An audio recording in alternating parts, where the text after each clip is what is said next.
पौराणिक कहानियाँ, इसलिए भगवान विष्णु ने लिया राम अवतार। आज हम आपको 3 पौराणिक प्रसंगों के बारे में बता रहे हैं जो भगवान विष्णु के श्रीराम के रूप में अवतार लेने से संबंधित है। पहला प्रसंग, जय विजय को दिया था सनकादि मुनि ने श्राप। एक बार सनकादि मुनि भगवान विष्णु के दर्शन करने वैकुंठ पहुँचे। उस समय वैकुंठ के द्वार पर जय और विजय नामक 2 द्वारपाल पहरा दे रहे थे। जब मुनि द्वार से होकर जाने लगे तो जय विजय ने हंसी उड़ाते हुए उन्हें रोक लिया। क्रोधित होकर मुनि ने उन्हें 3 जन्मों तक राक्षस योनि में जन्म लेने का श्राप दे दिया।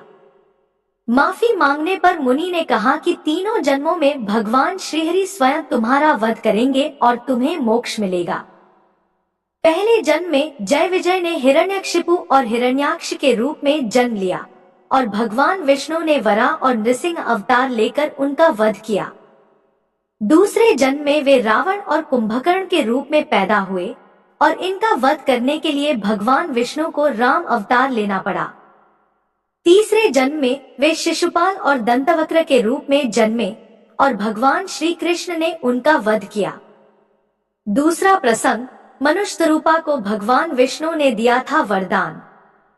मनु और उनकी पत्नी शत्रुपा से मनुष्य जाति की उत्पत्ति हुई थी।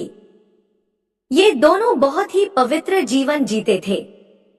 वृद्धावस्था में मनु ने राजपाट अपने पुत्र को सौंपकर वन में तपस्या करने के लिए गए। वहां उन्होंने कई हजार वर्षों तक भगवान विष्णु की पूजा की। भगवान विष्णु प्रसन्न होकर उनके सामने प्रकट हुए और वरदान मांगने को कहा।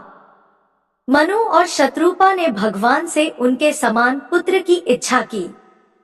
भगवान विष्णु ने कहा कि इस संसार में कोई भी मेरे समान नहीं है, इसलिए मैं ही तुम्हारे पुत्र के रूप में जन्म लूंगा। कुछ समय बाद भगवान विष्णु ने अयोध्या में राजा दशरथ के रूप में जन्म लिया और मनु और शत्रुपा की इच्छा पूरी की, जिसके कारण भगवान विष्णु को राम अवतार लेना पड़ा। तीसरा प्रसंग, नारद मुनि को हो गया था घमंड।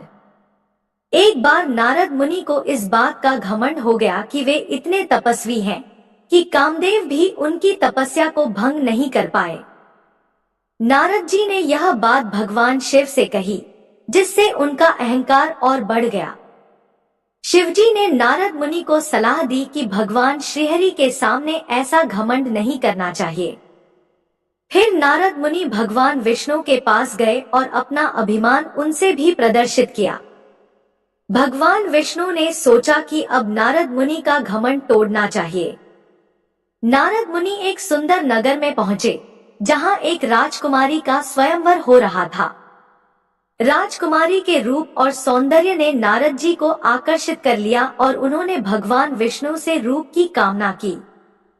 भगवान विष्णु ने नारद मुनि को सुंदर रूप दिया, लेकिन जब वे स्वयंवर में पहुंचे तो उनका मुख वानर के जैसा हो गया। राजकुमारी ने नारद मुनि को देखकर क्रोधित होकर उन्हें नकार दिया। भगवान विष्णु एक सुंदर रूप में वहां आए और राजकुमारी ने उन्हें पति के रूप में चुना। नारद मुनि को अपनी गलती का एहसास हुआ और उन्होंने भगवान श्रीहरि से क्षमा मांगी। भगवान विष्णु ने कहा कि यह सब मेरी माया थी और नारद मुनि के श्राप के कारण शिवगण रावण और कुंभकर्ण के रूप में जन्मे। भगवान विष्णु को राम अवतार लेना पड़ा और इस प्रकार नारद मुनि के श्राप के कारण रावण और कुंभकर्ण का वध हुआ। इन तीनों घटनाओं ने भगवान विष्णु को श्रीराम के रूप में अवतार लेने के लिए प्रेरित किया, जिससे उन्होंने धर्म की रक्षा की और संसार का कल्याण किया।